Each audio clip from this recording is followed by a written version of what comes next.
Assalamualaikum warahmatullahi wabarakatuh. Ketemu lagi di layar desktop bersama saya Andrian Nugraha. Dan kali ini kita kembali di segmen layar rakit PC ya. Dan kita kembali merakitkan PC untuk subscriber layar desktop. Nah, untuk episode kali ini adalah subscriber dari Lampung. Seperti apa komponen yang kita gunakan untuk rakitan kali ini? Sebelum kita mulai, buat teman-teman yang belum subscribe channel layar desktop, bisa diklik dulu tombol subscribe-nya. Dan juga jangan ketinggalan loncengnya ya, untuk support terus channel ini agar lebih baik dan lebih berkembang lagi. Oke, langsung aja kita bahas komponen apa saja yang kita gunakan untuk rakitan PC kali ini.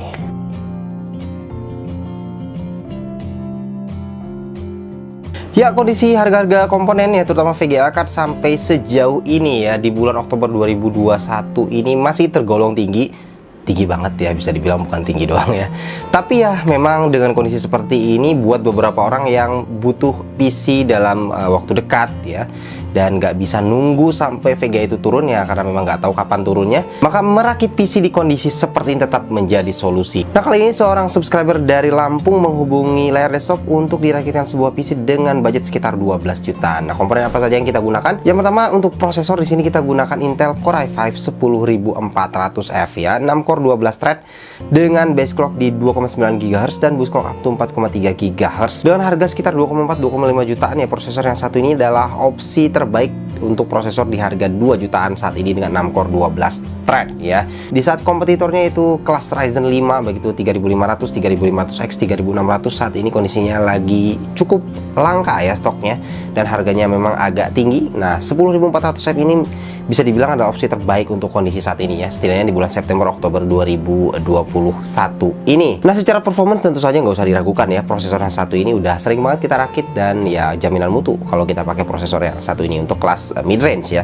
Dan berikutnya untuk motherboard di sini kita gunakan dari Asus, yaitu Asus H510MA. Nah, ini motherboard yang chipsetnya memang 500 series ya, sebenarnya pakai 400 series juga bisa, tapi kali ini kita pakai H510 ini supaya kedepannya tentu bisa pakai Gen 11 ya. Misalnya nanti ke depan bisa pakai i5 Gen 11 sampai ke 11400F, saya rasa motherboard yang satu ini mumpuni ya. Nah, untuk motherboard kelas H510 dan H410, saya rasa motherboard yang satu ini tergolong cukup bagus dan bisa ditandemkan dengan prosesor sekelas i5 11400F ini mumpuni ya. Apalagi tentu saja di bagian CPU V-core-nya ini sudah diberi heatsink ya oleh Asus di sini. Jadi menarik untuk Asus H510MA ini ya. Dan berikutnya untuk VGA card kunci ya, tentu saja di sini kita gunakan VGA card dari Asus juga, yaitu Asus TUF Gaming GTX 1650 polos GDDR6. Ya, ini tentu saja menjadi sebuah tandem yang menarik dengan i5 10400F ya, di saat kondisi kalau nyari versi supernya begitu sulit, dan kalaupun ada juga ya harganya memang sangat tinggi. Solusinya dengan menggunakan yang polos ini ya, GTX 1650 polos GDDR6 ini dengan performance yang sebenarnya gapnya nggak jauh-jauh amat dengan yang versi supernya. Jadi ini bisa menjadi solusi yang menarik. Nah, berikutnya untuk RAM. Di sini kita gunakan RAM 16 GB pastinya ya.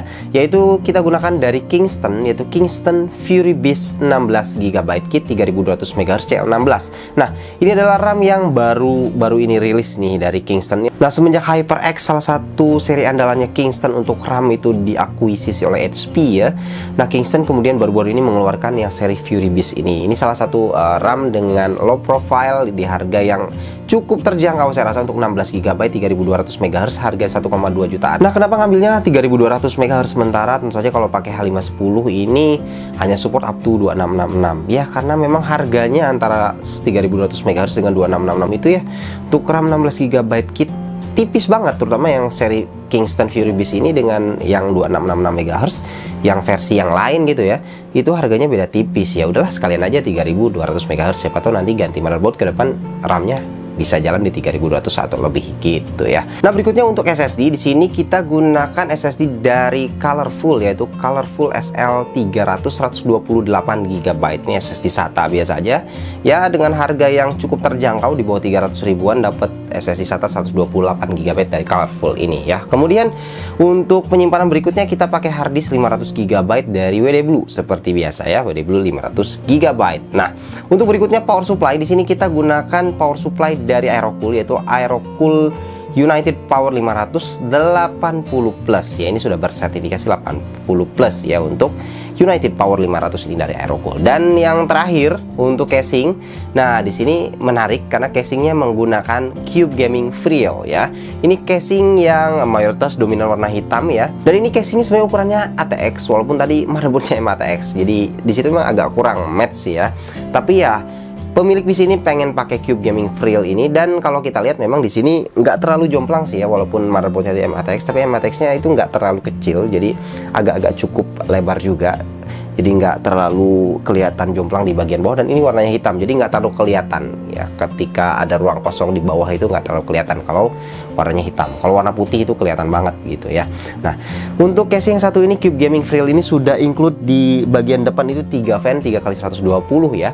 Jadi udah jaminan mutu untuk airflow-nya, karena di sini juga mesh juga untuk bagian depannya. Secara desain ini menarik sekali casing ini. Dan untuk airflow agar lebih baik, kita tambahkan sebuah fan ya di bagian belakang, yaitu PC Cooler FX 120 yang udah sering banget lah kita pakai fan dari PC Cooler itu ya.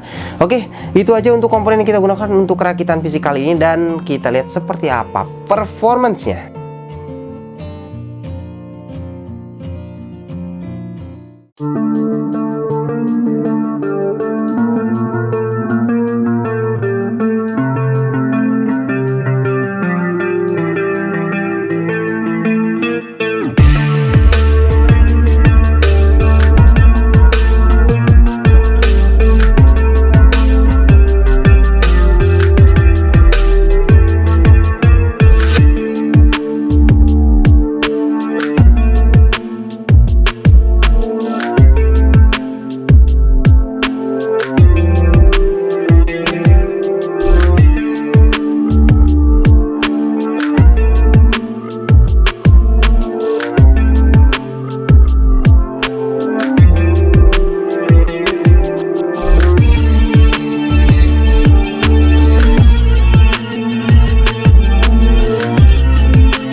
Dan berikutnya, sebagaimana hasilnya di layar desktop, kita bahas mengenai konsumsi listrik. Dan nggak cuma konsumsi listrik ya, tapi juga biaya bayar listrik per bulannya. Kita estimasi kira-kira berapa kalau kita punya PC seperti ini.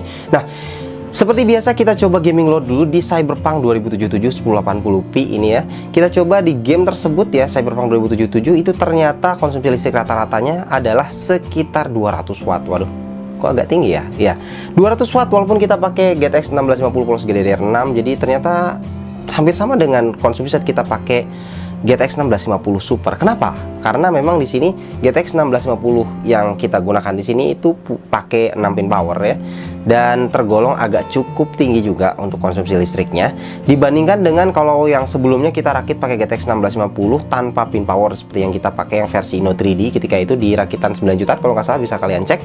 Nah, di situ konsumsi listriknya cukup signifikan lebih rendah daripada ini ya. Nah, 200 watt gaming load itu kira-kira kalau konversi ke nilai rupiah, bayar listrik per bulannya berapa? Kita seperti biasa simulasikan dengan 3 jam pemakaian per hari, 6 jam pemakaian per hari, dan 12 jam pemakaian per hari. Nah, untuk pemakaian 3 jam per hari, maka estimasi biaya bayar listrik per bulan adalah sekitar Rp26.000 per bulan. Kalau 6 jam per hari itu adalah sekitar Rp52.000 per bulan, dan kalau 12 jam per hari itu sekitar Rp104.000 per bulan ya. Saya rasa konsumsi listrik yang masih wajar dibandingkan dengan performance-nya yang tadi diberikan ya. Untuk gaming 1080p ini lancar banget ya, untuk hampir semua game bisa dilibas dengan mudah, dan bahkan game-game seperti Cyberpunk tadi bisa jalan dengan medium lancar juga gitu.